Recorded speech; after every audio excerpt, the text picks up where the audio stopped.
Ladies and gentlemen, ambassadors, heads of state and government, dear everyone, welcome here today at Hôtel des Invalides. We had today another meeting of the heads of state and government of the 37 members of the coalition of the volunteers, with Moldova and North Macedonia joining us.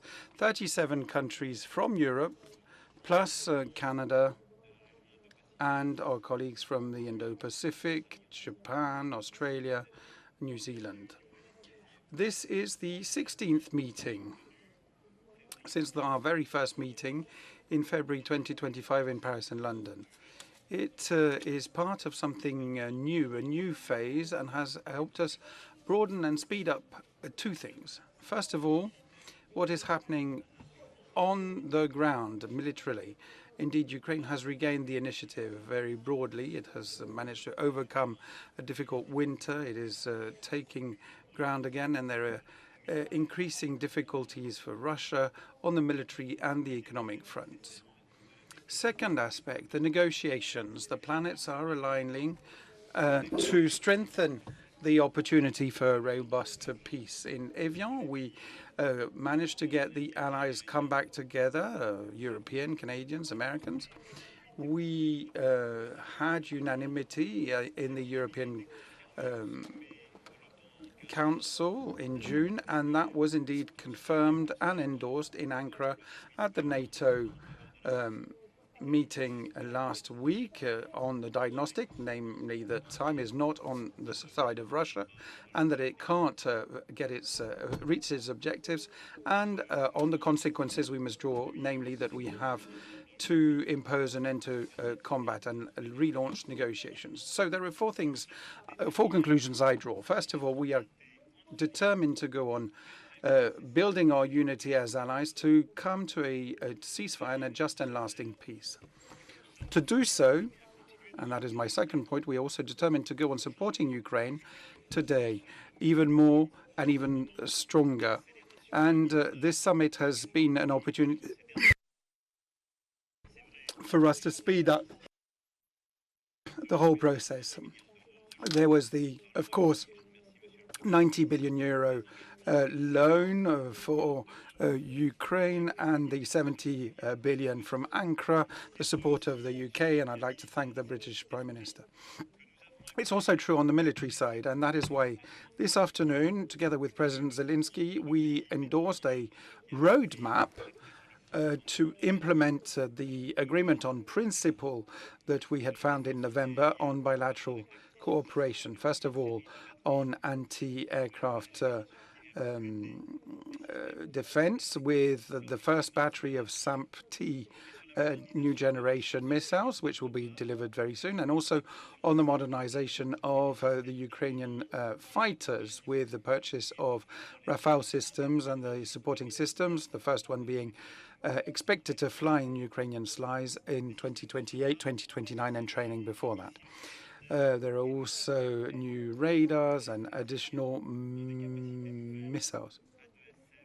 And we have Aster 30, ADSM, and SCALP that we will be supporting to manufacture these equipments in Ukraine, and a number of other confidential agreements were found.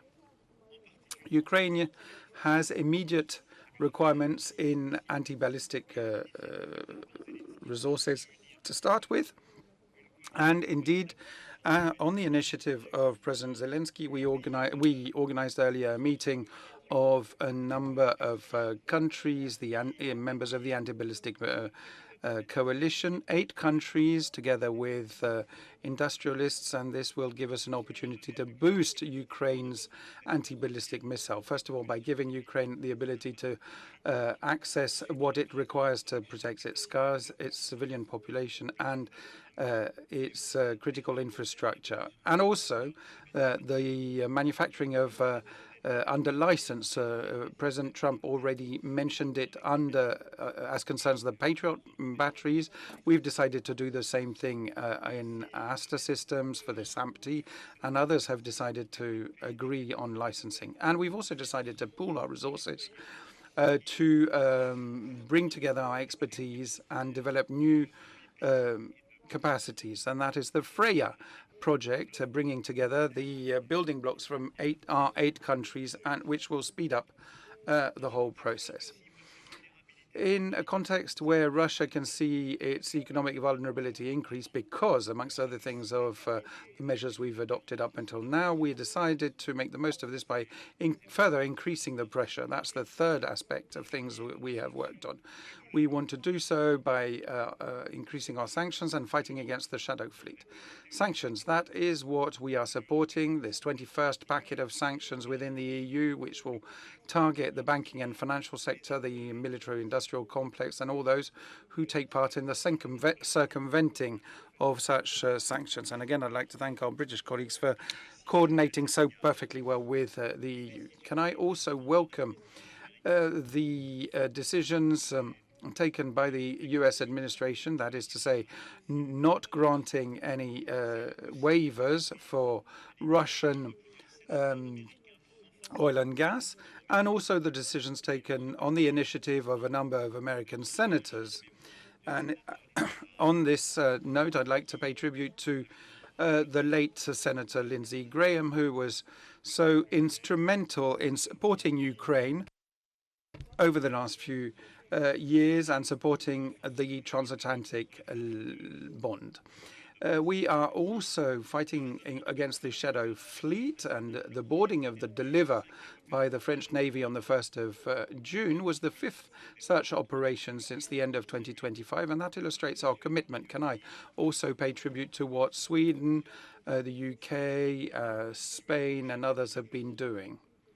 We will go on doing so. Our Joint Chiefs of Staff have told us how and showed us how other countries can join, and we will have a meeting, a ministerial meeting in September in Paris on the topic. And lastly, we are determined to go on working on security guarantees.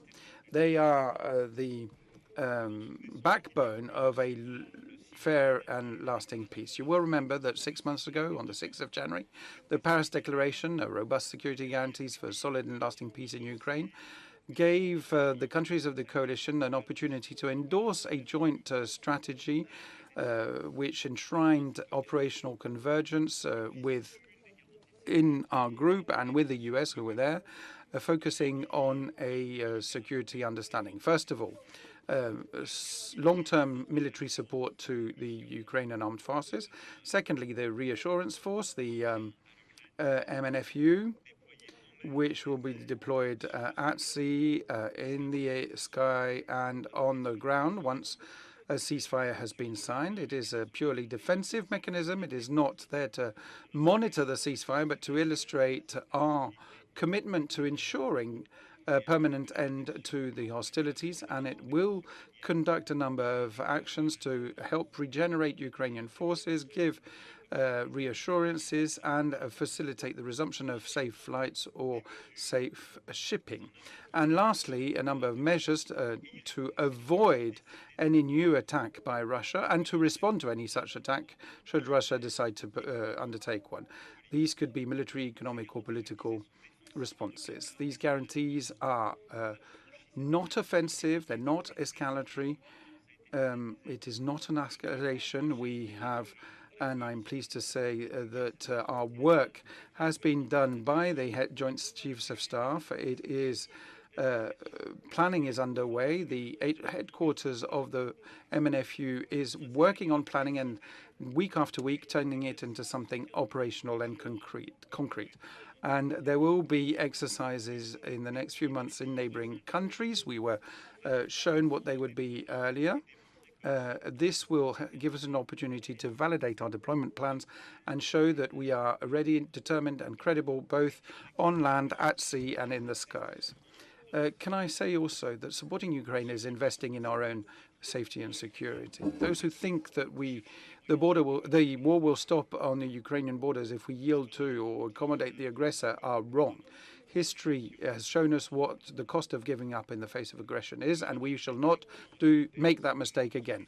And to our fellow Europeans, I would like to say the following, that what we are doing is not just for Europe, it is the illustration that Europe can take charge of its own security and defend its own interests, and that it can act with unity and strength and not be naive vis-à-vis Moscow's intentions. This coalition is the most concrete illustration thereof, and it is a great honor for France tomorrow to, of course, have our own unusual parade of the French armed forces, but we will have representatives of all the members of the coalition of the willing, including our Ukrainian partners, and this will illustrate our strategic awakening. Mr. President, Chancellor, Prime Minister, can I say this once again? We are fighting for the peace and security of our continent. We are and stand alongside the Ukrainian people we respect, value, and whose friendship we value. It is a great source of pride to have you beside us here today. And I'd like to thank my two colleagues for being with us today. And can I also say that this summit has given us an opportunity to make things more concrete, to speed up our support for Ukraine. This will be shown even more visibly tomorrow during the parade.